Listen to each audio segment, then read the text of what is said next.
Faithfulness. Faithfulness, నమ్మకం అనే మాట, నువ్వు నమ్మకస్తుడివి అని ఎలా తెలుస్తుంది?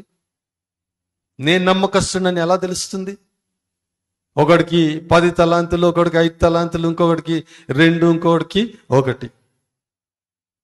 ఇప్పుడు లాస్ట్ వాడు బాగా నమ్మకస్తుడు. వాడు ఏం చేశాడంటే, ఒరే బాబు, నువ్వు అసలే మంచోడివి కాదు, నువ్వు ఇచ్చినవి ఖరాబ్ చేసావు, తిడతావని, మరి ఎందుకన్నా మంచిదని చెప్పి ఒక్కదాని లెక్క ఉంచా. ఇదిగో నువ్వు ఇచ్చినావు, ఒక్కటి ఇచ్చినావు కదా, ఇగో ఒకటి తీసుకో, మళ్ళా నన్ను అడగద్దు.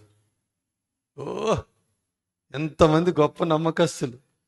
ఒక్కటే ఇచ్చినావు అన్న నువ్వు, ఇదిగో నువ్వు ఇచ్చింది జాగ్రత్తగా కాపాడి మళ్ళీ నీకు ఇస్తున్నా.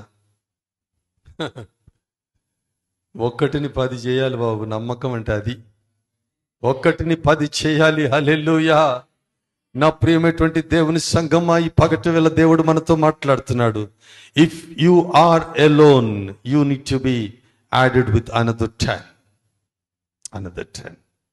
అది నమ్మకం. అకౌంటబిలిటీ ఉండాలి, అది నమ్మకం. నువ్వు చేసినటువంటి పనికి అకౌంటబుల్ ఉండాలి. ఎట్లా చేసావంటే చెప్పగలగాలి. దేవునికి మహిమ కలుగునుగాక.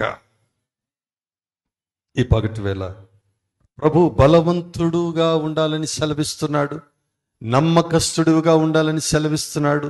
అంతేకాదు, నేర్చుకుంటూ ఇతరులకి నేర్పించాలని ప్రభు సెలవిస్తున్నాడు. నేర్చుకుంటూ ఇతరులకు నేర్పించాలని ప్రభు సెలవిస్తున్నాడు. ఇవన్నీ సంఘాల్లో లోపించాయి.